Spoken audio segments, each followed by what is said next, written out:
I was sitting at the kitchen table in our cozy Atlanta home, surrounded by stacks of lesson plans for tomorrow's PTA meeting, when my phone buzzed with a notification. It was a text from Ethan Davis, my husband of 12 years, and the words stopped me cold. "I don't love you anymore," it read. "I want a divorce. From now on, all contact will go through my lawyer." My hands froze, the pen slipping from my fingers onto the table. A decade and a half of marriage, raising our daughter Sophie together. And this was how he ended it? A text, no explanation, no chance to talk. I stared at the screen, my heart pounding. Ethan was supposed to be at his office, managing some tech project, but there had been no warning signs. No late night fights. No distant silences I could pinpoint. We weren't perfect, but I thought we were solid. Why now? Why like this?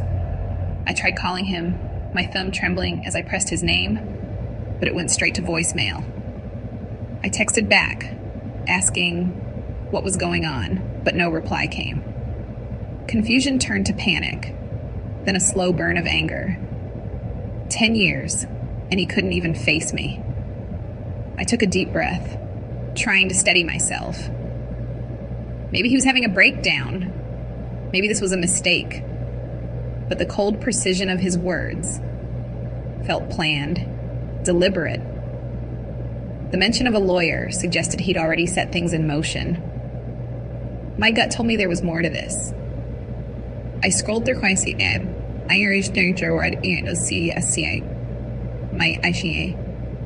contacts and found the number Ethan had mentioned, a lawyer named Michael Harris. My fingers hesitated, but I dialed. The line rang twice before a smooth, professional voice answered. "This is Michael Harris. How can I help you?"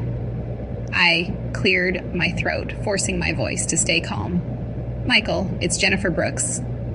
Ethan just sent me a text saying he wants a divorce. You're his lawyer, right?" There was a pause, longer than I expected, and I felt a prickle of unease. And then Michael exhaled sharply, his tone shifting to something tense. "Mrs. Brooks," he said, "are you saying Ethan has already filed for divorce?" A chill ran down my spine. "Shouldn't you know that?" I asked. "I don't know if he's filed." All I got was the text. The silence stretched, and then Michael's voice rose, panicked. "Damn it, Ethan, you idiot," he shouted, though it seemed directed at someone else. I heard papers rustling, a chair scraping, and my confusion deepened.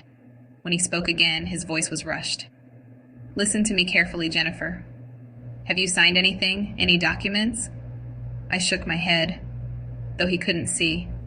"No, nothing," I said. "Good," he replied. "Don't sign anything, don't agree to anything, and don't talk to Ethan." My pulse raced. "What's going on?" I demanded. "Why are you yelling?" But the line went dead, leaving me staring at the phone, my mind reeling. As I sat there, the silence of the kitchen pressing in around me, my mind drifted back to the life Ethan and I had built over 12 years. At 37, I was a third-grade teacher at the local elementary school in Atlanta, spending my days shaping young minds and preparing for PTA meetings like the one tomorrow. My evenings were filled with helping our daughter Sophie, now 10, with her homework or packing her lunch for the next day. Ethan worked in tech, managing investments for a growing company. And our routine had always been steady, predictable. We'd share coffee in the mornings, talk about Sophie's day, and occasionally watch a movie together. I thought we were okay, even if the spark had faded a little. Our marriage hadn't been perfect, but I believed it was strong.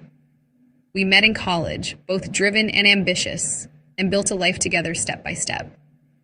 I supported him through late nights when he started his company, offering advice and even contributing $30,000 from my savings to help him get off the ground.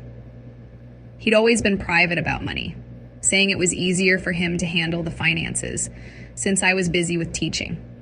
I trusted him, letting him manage our joint accounts while I focused on Sophie in my classroom. There were moments of tension, sure, like when he'd brush off my questions about the company's progress with a vague, "It's complicated," but I never pushed. I figured he was just stressed. Looking back, there were subtle signs I'd ignored. Ethan started working late more often, claiming conference calls with investors, and his phone was always locked, a habit he'd never had before. He'd come home distracted, barely engaging with Sophie or me, but I chalked it up to his demanding job. The last few months, he'd been quieter, avoiding family dinners with my parents and skipping Sophie's school events. I asked once if something was wrong, and he brushed it off with a smile, saying work was hectic. I believed him, or at least I wanted to. Now, with that text staring back at me, I wondered how I'd missed it. The $30,000 I'd invested was a big deal for me. It was money I'd saved from years of teaching, a nest egg I'd handed over when Ethan promised it would secure our future. When his company sold a year ago, he mentioned a profit, but said it was reinvested, assuring me we didn't need to worry. I trusted him then, but after the text, doubt crept in. Why hadn't he shared more? Why the sudden divorce? My hands shook as I thought about our joint savings account, the house we owned, the life we'd built. Had he been planning this all along? The coldness of his message felt like a calculated move, not a spontaneous decision. I stood up, pacing the living room, my mind racing. The PTA meeting loomed, but my focus shifted to Ethan. I needed answers. I grabbed my phone again, staring at his last text. The mention of a lawyer suggested he'd already consulted someone, maybe even filed papers.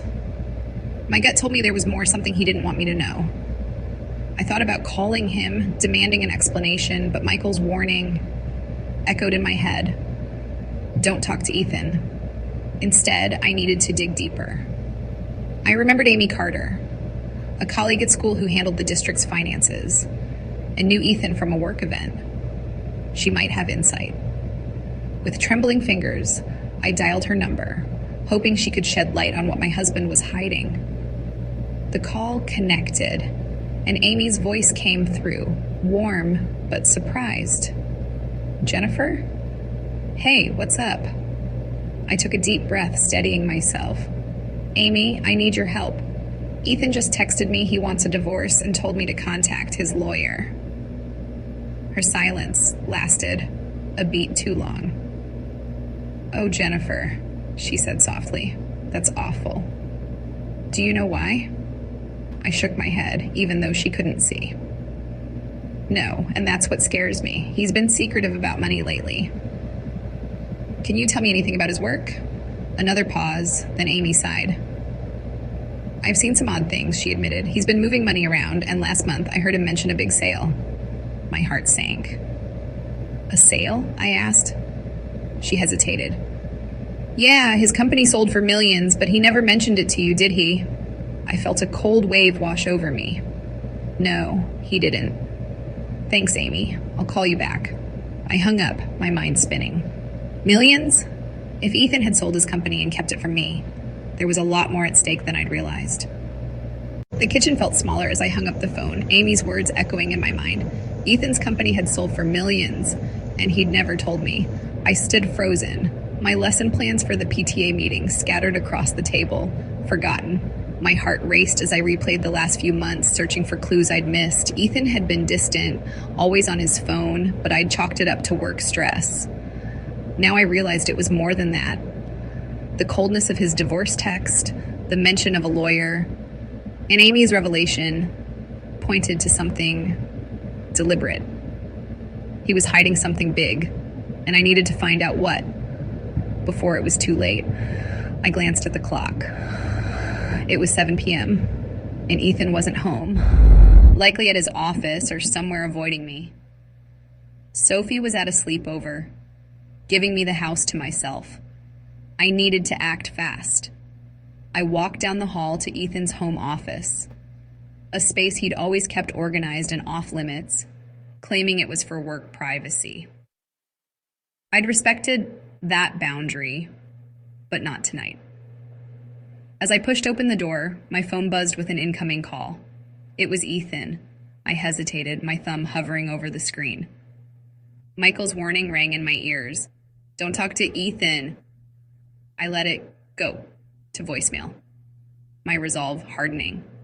The office smelled of leather and printer ink, a stark contrast to the chaos in my head.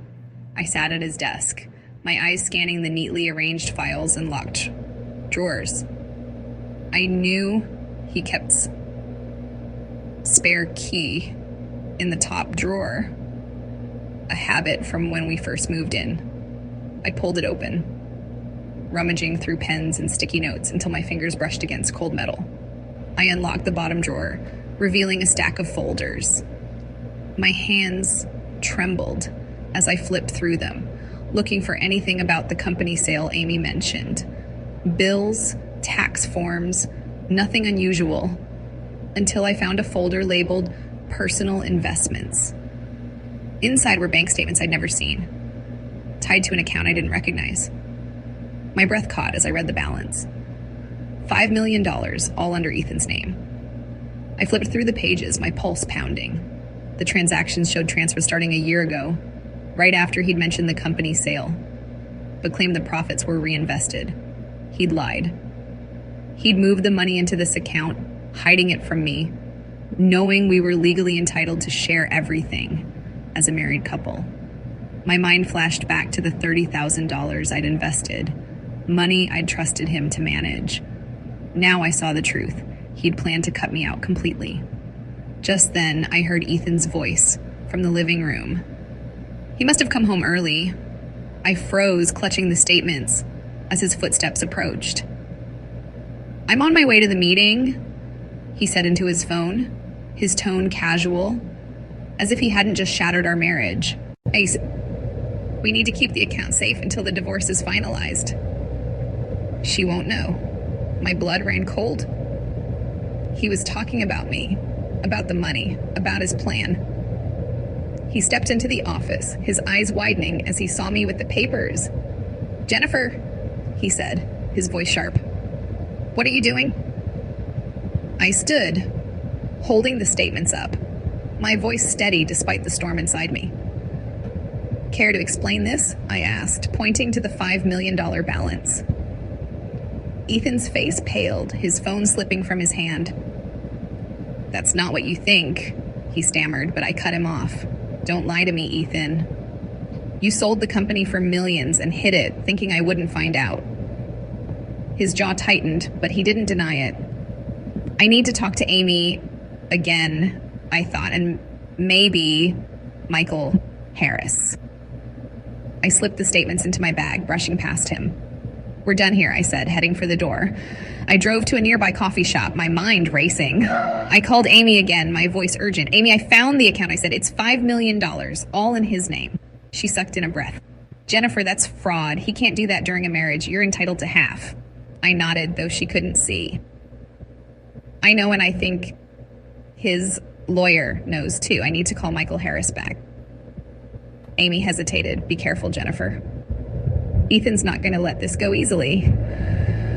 I thanked her and hung up, my fingers already dialing Michael's number. The line rang once before he answered, his voice tense. Mrs. Brooks, he said, I told you not to talk to Ethan. I didn't, I replied, my tone firm. But I found something, a bank account with $5 million, all in his name. Michael cursed under his breath. You found it, he muttered. My grip on the phone tightened. You knew, didn't you? I pressed. He sighed. I warned Ethan this was illegal, he said. He's been moving money for a year, planning to divorce you and keep it all. I clenched my jaw. Why didn't you tell me sooner? He hesitated. I shouldn't be saying this, but Ethan thought you'd never find out. He underestimated you. I leaned back in the coffee shop chair. The hum of conversation around me fading. Michael's words confirmed my fears. Ethan had planned this for a year, thinking I'd sign the divorce papers without a fight. But now I had proof. I needed to secure it. I pulled out my phone and snapped photos of the statements, emailing them to myself and saving them to a secure cloud storage. I also sent a copy to Amy with a message. If anything happens to my access, give these to my lawyer. She replied instantly. I've got your back, Jennifer. I exhaled, my resolve solidifying. Ethan thought he'd played me, but this was just the beginning. Sitting in the dimly lit coffee shop, the hum of chatter fading into the background. I stared at the photos of the bank statements on my phone. $5 million, hidden in an account under Ethan's name, money he'd siphoned from the sale of his company, a sale he'd never even mentioned. My hands trembled with a mix of anger and determination. I'd trusted him with my $30,000 investment. Believed him when he said the profits were reinvested. But now, I saw the truth. He'd planned to divorce me and keep it all, leaving me with nothing after 12 years of marriage. I wasn't going to let that happen.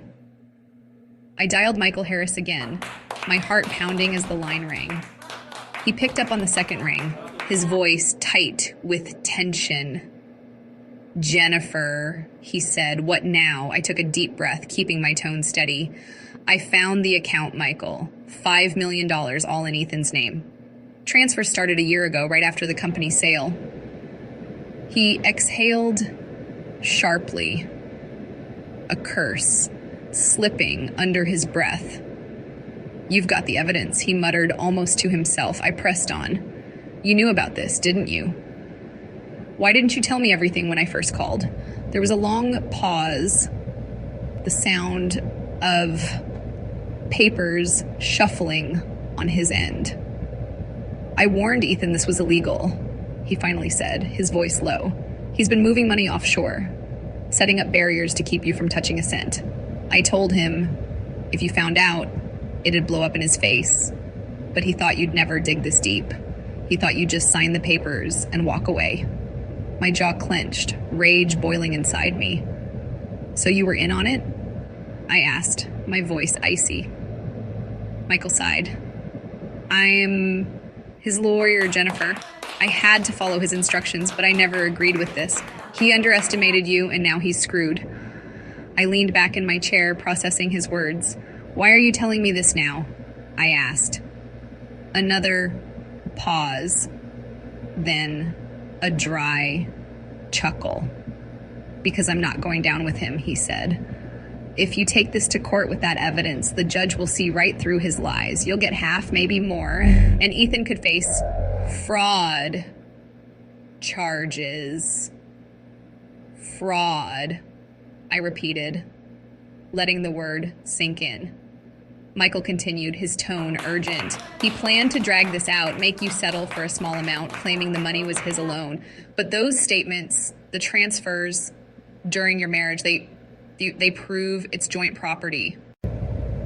My mind raced, pieces falling into place. Ethan had been planning this for a year, thinking I'd be too heartbroken to fight back. But now I had the upper hand. I need to protect this evidence, I said. I've already sent copies to my email and cloud storage, and to Amy Carter, a colleague who knows Ethan's finances. Michael nodded through the phone. Smart, he said. But you'll need your own lawyer. I can't represent you, obviously, but I can tell you what's coming. Ethan's desperate now. He'll try to cover his tracks. I thought for a moment, then asked, Who do you recommend? Michael hesitated, then gave me a name. Laura Bennett, he said. She's sharp, relentless, and she'll eat Ethan alive in court. I wrote down her number, my resolve strengthening. Thanks, Michael, I said, though the words felt strange given his role in Ethan's plan. Don't thank me yet, he replied. Just don't let Ethan know what you've got until you're ready to strike. I hung up, my mind already moving to the next step. I dialed Amy again, needing her help to secure the evidence further. Amy answered quickly, her voice concerned. Jennifer, are you okay? I took a deep breath. I'm fine, but I need your help. I sent you the bank statements. Can you hold on to them? If anything happens to my access, I need you to get them to Laura Bennett, my new lawyer. Amy didn't hesitate. Of course, she said. I can't believe Ethan did this. What did his lawyer say? I summarized Michael's confession, explaining the fraud and Ethan's plan to drag out the divorce. Amy let out a low whistle. That's illegal, Jennifer. You've got him. I nodded, though she couldn't see. I know, and I'm going to use it. I spent the next hour in the coffee shop, emailing Laura Bennett and setting up a meeting for the next morning. She replied quickly, promising to review the evidence and prepare a case. With the statement safely stored, I felt a surge of power I hadn't expected. Ethan thought he could play me, leave me with nothing while he walked away with millions. But I wasn't the naive wife he assumed I'd be. I'd been a teacher for years, teaching kids to stand up for themselves, and now I was taking my own advice. I stood up, leaving the coffee shop with a new determination. Ethan had made a mistake, and I was going to make sure he paid for it. The next morning, I woke with a clarity I hadn't felt in days.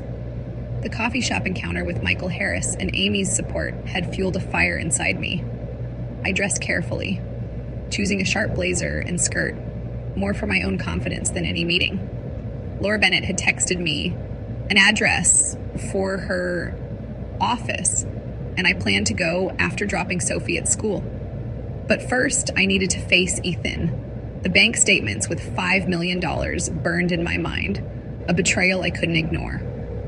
He owed me an explanation, and I wasn't waiting for a lawyer to deliver it. I drove home after dropping Sophie off, my hands tight on the steering wheel. Ethan's car was in the driveway, a sign he'd taken the day off, perhaps to avoid me. I stepped inside, the quiet house feeling foreign after his text. He was in the living room, sipping coffee, his laptop open on the couch. He looked up, surprise flashing across his face. Jennifer, he said, what are you doing here? I didn't expect you. I set my bag down, pulling out the printed bank statements and the altered contract from the company sale. We need to talk, I said, my voice steady.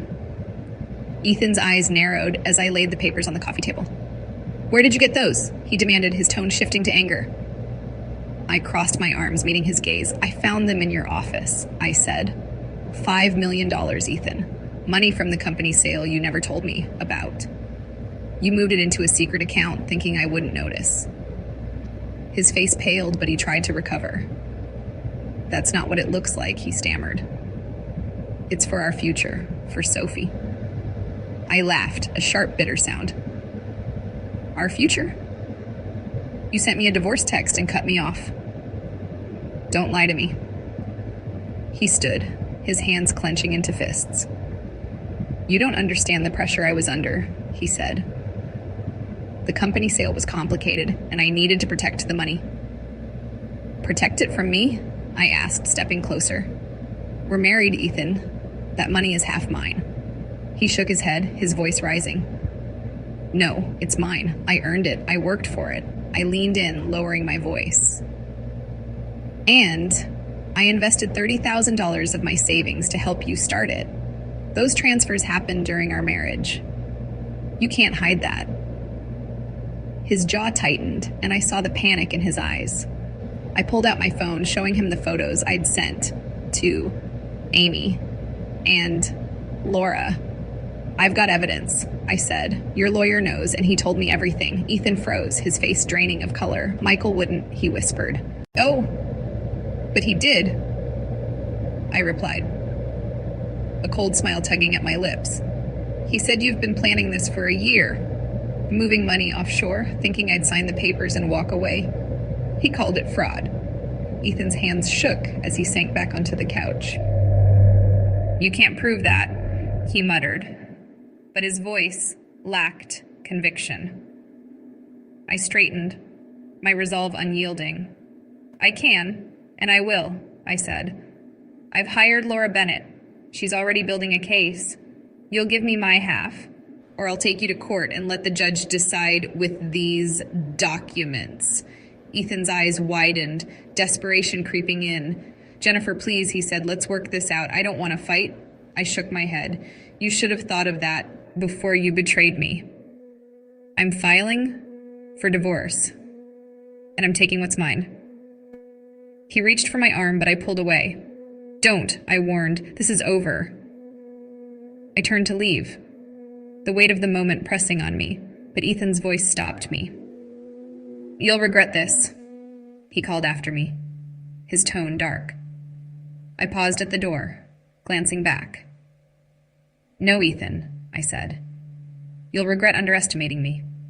With that, I walked out, the sound of the door closing behind me a final punctuation to our marriage. I drove to Laura's office, my mind racing with what I'd just done. Facing Ethan had been terrifying, but it felt right. I'd taken the first step to reclaim my life. Laura greeted me with a firm handshake, her office filled with legal books and a view of downtown Atlanta. She reviewed the statements and contract, her expression growing serious. "This is solid," she said. "Ethan's in trouble. He moved marital assets into a separate account, and that's fraud. You're entitled to half, maybe more, with punitive damages." I nodded, relief mixing with determination. "What's next?" I asked. She smiled. "We file a motion today," she said. "He won't expect it this fast." I agreed, signing the papers she prepared. My signature, a declaration of war. As I left her office, my phone buzzed with a text from Ethan. "Jennifer, we can talk," it read. I stared at it, my thumb hovering over the delete button. Talk? After he'd planned to leave me with nothing? I typed back, "No need. See you in court," then blocked his number. The drive home was quiet, but inside I felt a surge of strength. Ethan had thought he could control this. But I was no longer the woman who'd blindly trusted him. I had evidence, a lawyer, and a plan. The PTA meeting could wait. This was my fight now. The drive home from Laura's office felt like a release. The weight of Ethan's betrayal lifting with each mile. The Atlanta skyline faded behind me as I turned into our suburban neighborhood, my mind buzzing with the day's events. I'd confronted Ethan, laid out the evidence, and walked away with a plan to fight. Now I needed to protect myself and move forward. As I pulled into the driveway, my phone lit up with a new message from Ethan. "Jennifer, I'm sorry," it read. "Can we work this out? Please don't do this." I stared at the screen, my thumb hovering over the delete button. I stepped inside, the house eerily quiet without Sophie, who was still at her friend's for the night. Ethan's apology felt hollow, a last-ditch effort to avoid the consequences. I wasn't falling for it. I called Amy Carter, my voice steady despite the emotions swirling inside. "Amy, I need your help," I said. I confronted Ethan with the bank statements, and he knows I'm suing. "Can you help me set up a new bank account?" She didn't hesitate. "Of course, Jennifer," she replied. "I'll meet you tomorrow to transfer your funds. Keep everything safe until then." I thanked her and hung up, feeling a flicker of gratitude for her support. Next, I dialed Laura Bennett, my new lawyer. "Laura," I said when she answered. "Ethan just texted me. I'm trying to back out." She chuckled softly.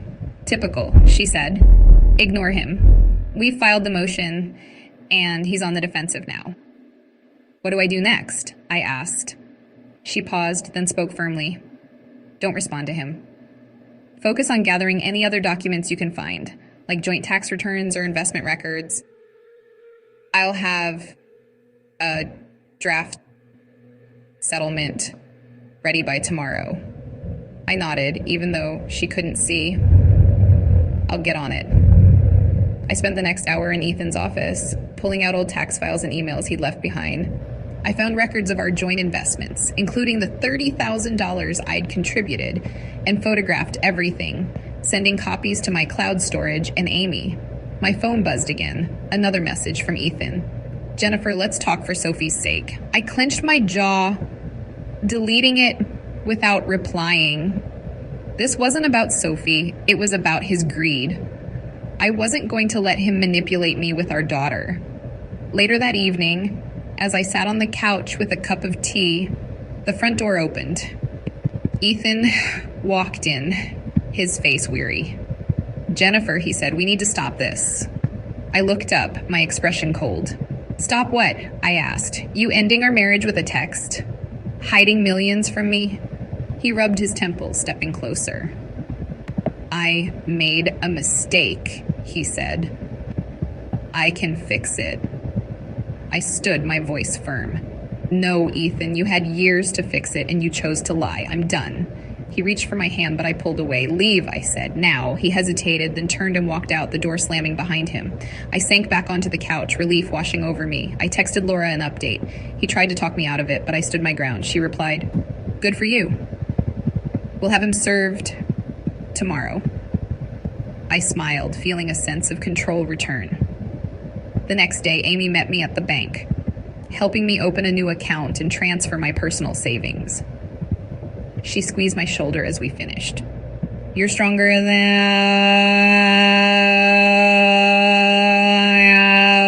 she said. I nodded, grateful for her friendship. That night, I called Laura again to finalize the next steps. She assured me the legal process was moving fast, and Ethan would face the consequences soon.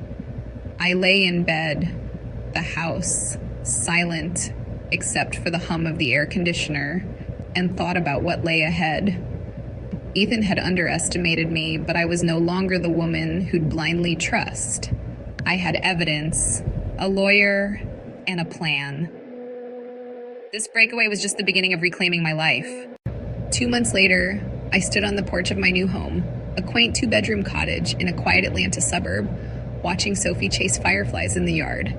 The air smelled of fresh grass and freedom, a stark contrast to the tension that had defined my life with Ethan. Inside, a stack of finalized divorce papers sat on my kitchen counter. Laura Bennett's signature, sealing the victory. I'd won more than I'd ever imagined.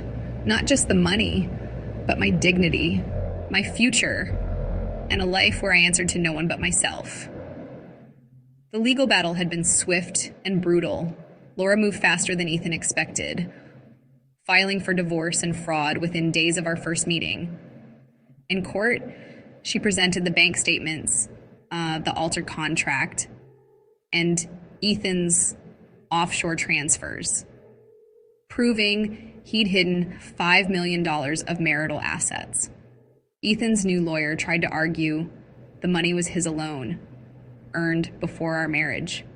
But Laura countered with tax records showing the sale happened during our 12 years together.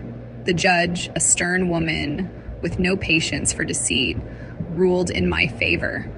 I received $2.5 million, half the assets, plus an additional $500,000 in punitive damages for Ethan's fraudulent actions. Ethan's world crumbled. The fraud ruling tarnished his reputation in the tech industry, and investors pulled out of his new ventures, leaving him scrambling to rebuild. I heard through Amy that he'd moved into a small apartment, unable to afford the lifestyle he'd once flaunted. His attempts to contact me during the proceedings, pleading for a second chance, fell on deaf ears. I'd blocked his number after that last text, focusing instead on securing a future for Sophie and me. The money allowed me to buy this cottage, a place filled with light and laughter, where Sophie could grow up free from the shadow of her father's betrayal. With the settlement, I took a bold step I'd long dreamed of. I opened a small tutoring center for kids struggling with reading. using my teaching experience to give back. The center, named Bright Minds, quickly gained traction, with parents praising my patience and dedication. Sophie helped out after school, handing out snacks and giggling with the younger kids, her resilience a mirror of my own. I also started exploring new friendships, joining a local book club, where I met people who valued me for who I was, not what I could give them. One evening, as I was closing up the tutoring center, Amy stopped by with a bottle of wine to celebrate. "You did it, Jennifer," she said, raising her glass. "You turned his betrayal into something beautiful." I smiled, clinking my glass against hers. "I couldn't have done it without you," I replied. She'd been my rock, holding on to the evidence and offering support through every court date. We talked late into the night, laughing about the future and the strength I'd found in myself. I realized then how far I'd come, from a blindsided wife to a woman in control of her destiny. The final piece of closure came a week later. I was sipping coffee on the porch when my phone buzzed with a message from an unknown number. It was Ethan. "Jennifer, can we talk? I'm sorry for everything."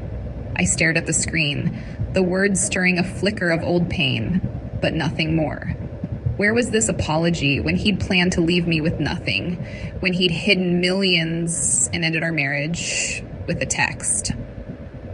I typed a simple reply. "No need. Have a good life, Ethan." Then I blocked the number, just as I'd done before, sealing the door on that chapter for good. I walked inside, joining Sophie at the kitchen table where she was drawing pictures for her art class. She looked up, her eyes bright.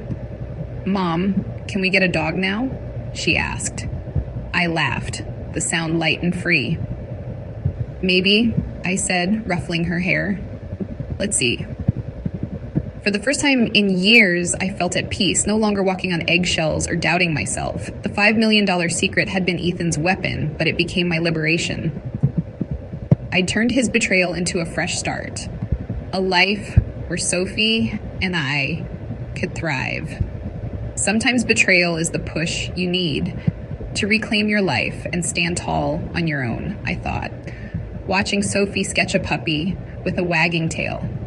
Ethan had thought he could break me, but instead, he'd given me the chance to rebuild, stronger than ever. This cottage, my tutoring center, and the laughter filling our home were proof of that. I was no longer the woman who trusted blindly. I was Jennifer Brooks, a teacher, a mother, and a survivor, and I'd never let anyone take that away from me again.